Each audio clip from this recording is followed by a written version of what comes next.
Welcome to the R one academy. पिछले chapter में video में हम लोगों ने देखा था कि फीमेल प्रोडक्टिव ऑर्गन के बारे में। आज देखते हैं आगे उससे फीमेल एसेसरी ग्लैंड्स। तो दो एसेसरी ग्लैंड्स मेनली हम लोगों को पढ़नी है यहाँ पे, जिसमें से फर्स्ट मेमोरी ग्लैंड, उसको भी हम लोग एसेसरी ग्लैंड के अंदर कंसीडर करते हैं क्योंकि यंग वन को नरिशमेंट के लिए इंपॉर्टेंट है। ठीक, तो देखते हैं फर्स्ट मेमोरी ग्लैंड। ठीक, तो मेमोरी ग्लैंड कहां पे पाई जाती है? अगर बेसिकली देखें तो ये सिचुएटेड है over the pectoralis muscle, pectoralis major muscle. ठीक है, पेक्टोरालिस मेजर मसल के ऊपर ही पाई जाती है, जहां पे कूपर्स लिगामेंट की हेल्प से सस्पेंडेड होती है, जो उसमें सस्पेंसरी लिगामेंट एक तरीके से होता है जो सपोर्ट करने के लिए हेल्प करते हैं। ठीक है, दूसरी ग्लैंड अभी हम लोग इसके बारे में डिटेल करेंगे। सेकेंड जो पढ़नी है हम लोगों को वो क्या है? वो है आपकी कुछ वेस्टिबुलर ग्लैंड्स। वेस्टिबुलर ग्लैंड्स जिसमें दो हैं हमारे पास, skene gland and the second one is Bartholin glands.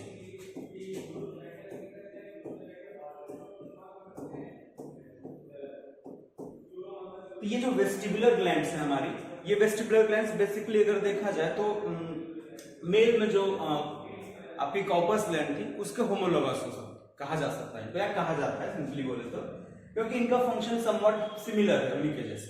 ठीक है, तो सबसे पहले देखते हैं हम लोग फीमेल एसेसरी ग्लैंड के बारे में, मेमोरी ग्लैंड के बारे में। ठीक है, अब ये अगर मेमोरी ग्लैंड का स्ट्रक्चर देखें तो बेसिकली मेमोरी ग्लैंड में लॉट्स ऑफ फैटी टिश्यूज के साथ साथ कुछ ऐसे कुछ स्ट्रक्चर्स पाए जाते हैं जहां पे मिल्क का प्रोडक्शन होता है, जिनको बोलते हैं क्या? Memory lobules. ठीक है, अब ये मेमोरी लोब्यूल्स अगर एक मेमोरी ग्लैंड के अंदर देखा जाए तो 50 to 20 टाइप ऑफ 20 नंबर में होते हैं मेमोरी लोब्यूल्स जो मिल्क का प्रोडक्शन करते हैं। इन मेमोरी लोब्यूल्स के अंदर अगर आप देखें, जैसे आपने 10th पिछले क्लासेस में पढ़ा था कि लंग्स के अंदर एल्वियोलाइज होते हैं ना, छोटे बलून लाइक स्ट्रक्चर जिनके अंदर गैस का एक्सचेंज होता है। उसी तरीके से यहाँ पे भी कुछ एल्वियोलाई लाइक स्ट्रक्चर्स पाते हैं जिनको सिंपली मेमोरी एल्वियोलाई बोल देते हैं। यहाँ इन मेमोरी एल्वियोलाई के अंदर मिल्क का प्रोडक्शन होता है। ठीक है, अब ये प्रोडक्शन कैसे हो रहा है? याद करिए, एंटीरियर पिट्यूटरी से एक हार्मोन रिलीज होता है जिसको बोलते हैं हम लोग प्रोलैक्टिन। उस प्रोलैक्टिन के इन्फ्लुएंस से मेमोरी ग्लैंड में मिल्क का प्रोडक्शन शुरू होता है। ठीक है, अब मेमोरी ग्लैंड में बनने वाला मिल्क बन कहां रहा है? एक्चुअली मेमोरी एल्वियोलाई के अंदर। मेमोरी एल्वियोलाई में बनने के बाद ये मेमोरी डक्ट के थ्रू पहुंचता है कहां? एक स्वोलन स्ट्रक्चर है जिसको हम लोग बोलते हैं एम्पुला, वहां पे।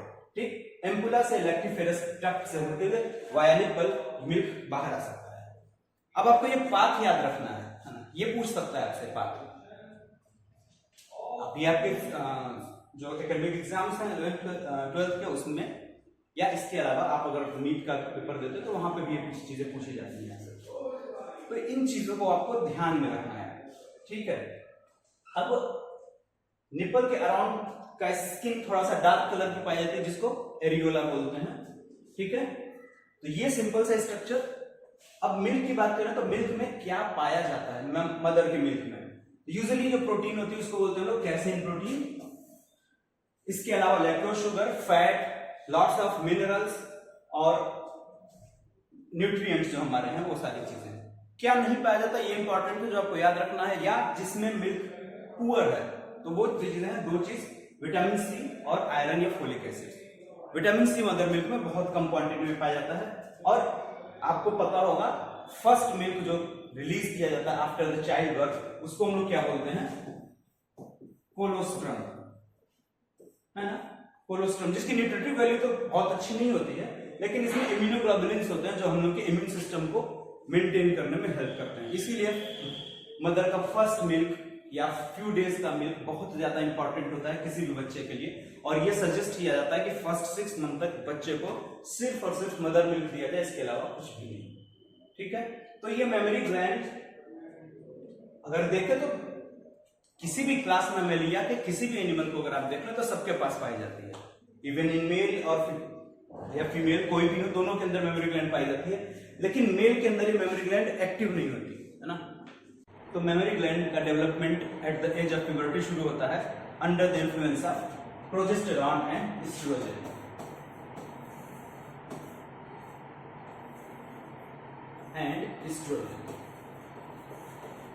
जो क्या है फीमेल सेक्स हार्मोन्स है ना, इनकी प्रेजेंस में memory gland mature structural development को अचीव करती है, उसकी साइज इंक्रीज होती है, जो बोलते हैं ना सेकेंडरी सेक्सुअल कैरेक्टर डेवलप होना है ना, वही चीज हो रही है। फंक्शनल मैच्योरिटी इसके अंदर आती है कब? ड्यूरिंग चाइल्ड बर्थ, आफ्टर जब बेबी की डिलीवरी होगी तो क्या हो रहा है, प्रोलैक्टिन के इन्फ्लुएंस में यहाँ पे क्या होता है, मिल्क का प्रोडक्शन शुरू होता है, और after the child birth, child की डिलीवरी के बाद ऑक्सीटोसिन जो पोस्टीरियर पिट्यूटरी से निकल रहा है वो क्या करता है, मिल्क को इजेक्ट कराने में हेल्प करता है, इसलिए उसको क्या बोलते हैं हम लोग, मिल्क इजेक्टिंग हार्मोन बोल देते हैं ना। ठीक है, तो बस इतना आपको याद रखना है मेमोरी ग्लैंड के बारे में। नेक्स्ट देखते हैं हम लोग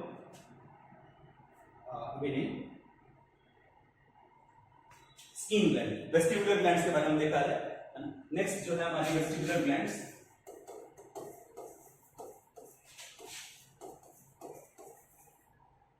ठीक है, इसमें फर्स्ट हम लोगों ने देखा था क्या, स्किन ग्लैंड। ठीक है, स्किन ग्लैंड, इनको पैरा यूरिथ्रल ग्लैंड भी बोलते हैं।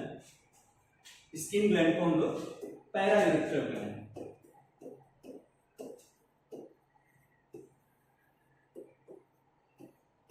पैरा यूरिथ्रल ग्लैंड बोलते हैं। क्यों? क्योंकि यूरिथ्रा के यूरिथ्रल ऑरिफिस के अराउंड पाई जाती है, यूजुअली पेयर्ड होती है ना।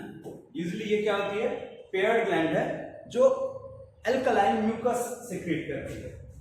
म्यूकस, ये म्यूकस का सिक्रीशन करती है जो पैसेज को लुब्रिकेट करने और एसिडिटी को न्यूट्रलाइज करने में हेल्प करता है। दूसरी ग्लैंड जो सेकेंड ग्लैंड जो हमारी क्या है, बार्थोलिन ग्लैंड।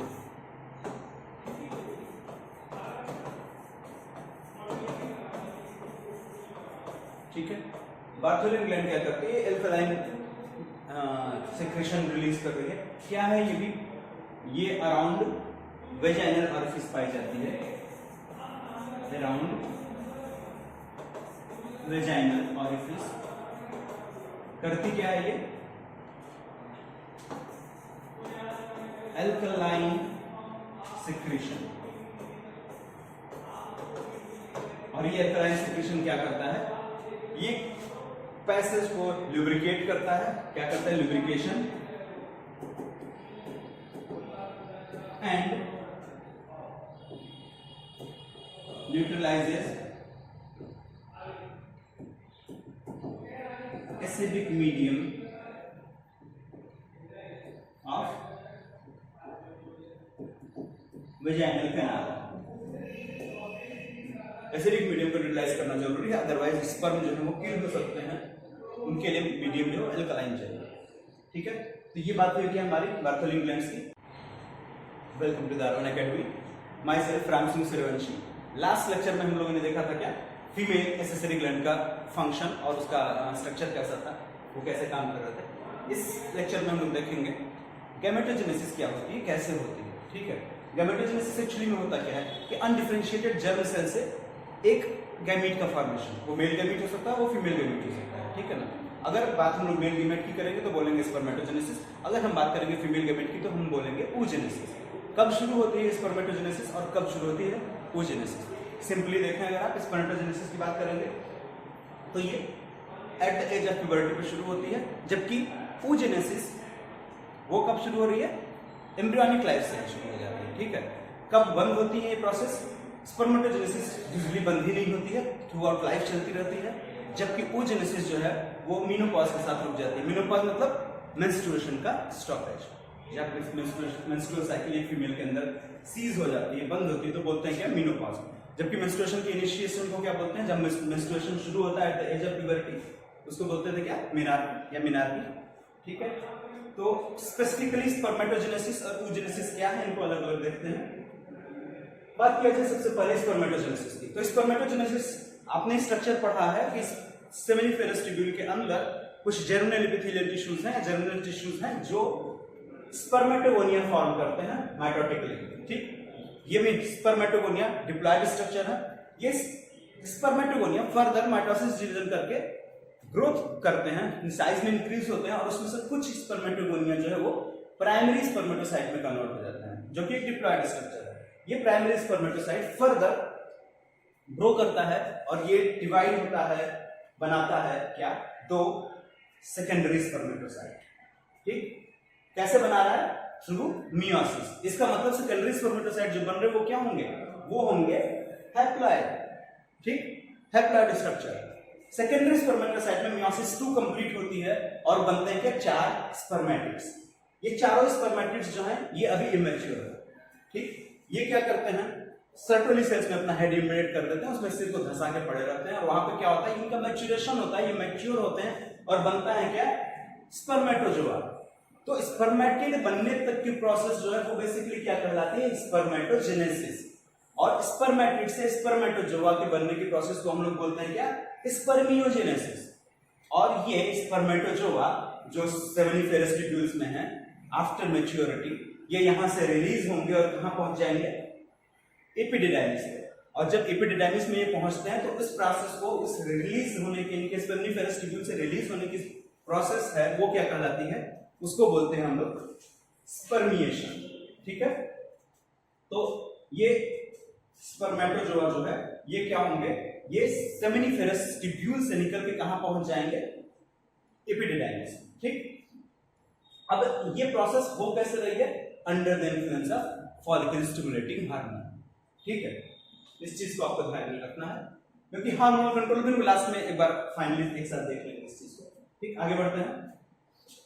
ये जो स्पर्मेटोजोआ निकला यहां से, जो सेमिनिफेरस ट्यूब्यूल से, उसका स्ट्रक्चर देखा जाए कैसा होता है आफ्टर मैच्योरिटी। तो आप एक यहाँ पे डायग्राम देख पा रहे हैं जो कि स्पर्म का स्ट्रक्चर है, ठीक है। इस स्पर्म के स्ट्रक्चर में अगर आप देखो तो सबसे आगे आपको क्या दिख रहा है? एक छोटा सा हिस्सा जिसको बोलते हैं हम लोग क्या? एक्रोसोम, ठीक। एक्रोसोम एक्चुअली ये है क्या? हेड के ऊपर एक कैप लाइक स्ट्रक्चर है जिसको एक्रोसोम बोलते हैं। इसके अंदर कुछ प्रोटियोलाइटिक एंजाइम पाए जाते हैं जो बेसिकली क्या होते हैं? High electronic days proteolytic enzyme, इसको स्पर्मिलाइसिन भी बोलते हैं, ठीक है। बड़ी गंदी राइटिंग में लिखा हुआ है, इसको थोड़ा सही करूंगा। इसको बोलते हैं क्या? स्पर्मिलाइसिन,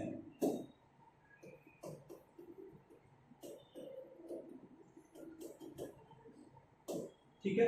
स्पर्मिलाइसिन है क्या? प्रोटियोलाइटिक एंजाइम है। क्या करेगा? ओवम या सेकेंडरी ओसाइट के जो प्रोटेक्टिव लेयर है उनको पेनिट्रेट करने में हेल्प करता है। उसके नीचे देखें तो एक लार्ज हेड है ना, जिस हेड के अंदर एक बड़ा सा न्यूक्लियस है जो क्या है? प्रोन्यूक्लियस बोल देते हैं, जो बेसिकली क्या है? जेनेटिक मटेरियल, ये जो हमारे गैमीट जो क्रोमोसोम जो यहाँ पे है वही है।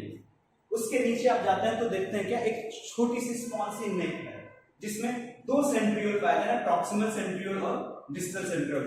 उसके नीचे मिडिल पीस है जिसमें ढेर सारे हमारे क्या है? माइटोकॉन्ड्रिया जो स्पाइरली अरेंज होते हैं। तो माइटोकॉन्ड्रिया स्पाइरल बोल देते हैं ना, स्पाइरल अरेंजमेंट ऑफ माइटोकॉन्ड्रिया। और उसके बाद नीचे एक लॉन्ग टेल दिख रही है जिस टेल का काम क्या है? लोकोमोशन प्रोवाइड करना, मूवमेंट, ठीक है।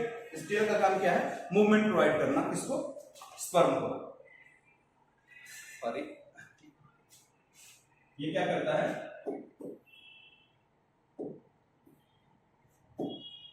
ये मोटिलिटी प्रोवाइड करता है। एक हेल्दी स्पर्म के लिए मोटिलिटी बहुत ही इंपॉर्टेंट चीज है ना। अगर स्पर्म की मोटिलिटी सही नहीं होगी तो वो फर्टिलाइजेशन के प्रोसेस में अनसक्सेसफुल रह जाएगा और ऐसा स्पर्म जो है हमारे लिए किसी काम का है नहीं, ठीक है ना, क्योंकि वो फिर मेल इनफर्टिलिटी कॉज करेगा। और मेल इनफर्टिलिटी आजकल एक बड़ी कॉमन प्रॉब्लम बनी जा रही है, मेल इनफर्टिलिटी। इससे बचने के लिए कुछ प्रोसेस होते हैं, कुछ चीजें जिनको ध्यान में रखना पड़ता है, जो हम लोग रिप्रोडक्टिव हेल्थ वाले चैप्टर में डिस्कस करें, ठीक है। अब देखा जाए जरा हम लोग क्या कि हार्मोन कंट्रोल कैसे होता है इसका, स्पर्मेटोजेनेसिस का हार्मोनल कंट्रोल क्या है, कैसे रेगुलेट होती है ये प्रोसेस।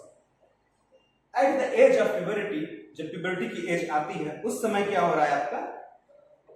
हाइपोथैलेमस इस चीज को डिटेक्ट करेगा। अभी कैसे पता करेंगे ग्लैंड्स की इस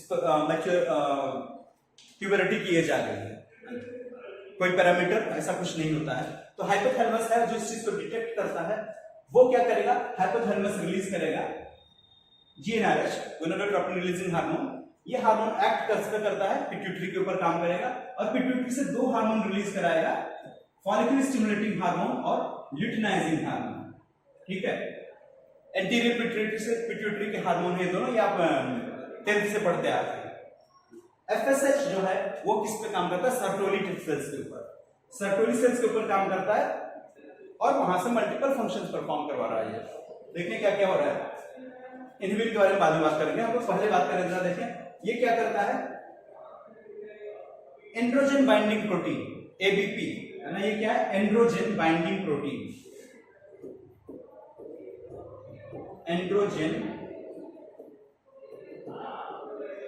बाइंडिंग प्रोटीन। क्या है ये एंड्रोजन बाइंडिंग प्रोटीन?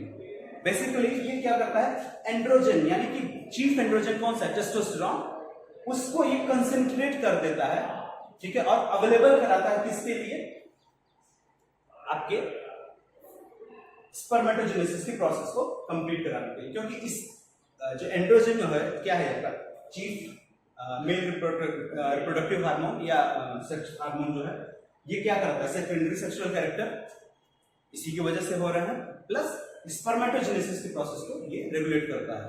ठीक है, सर्टोली सेल्स प्रमोट करते हैं क्या, स्पर्मेटोजेनेसिस, इसी तरीके से कर रहा है। दूसरा चीज क्या है, इस सर्टोली सेल से हार्मोन रिलीज होता है इनहिबिन, जिसका फंक्शन अभी हम लोग बाद में देखते हैं।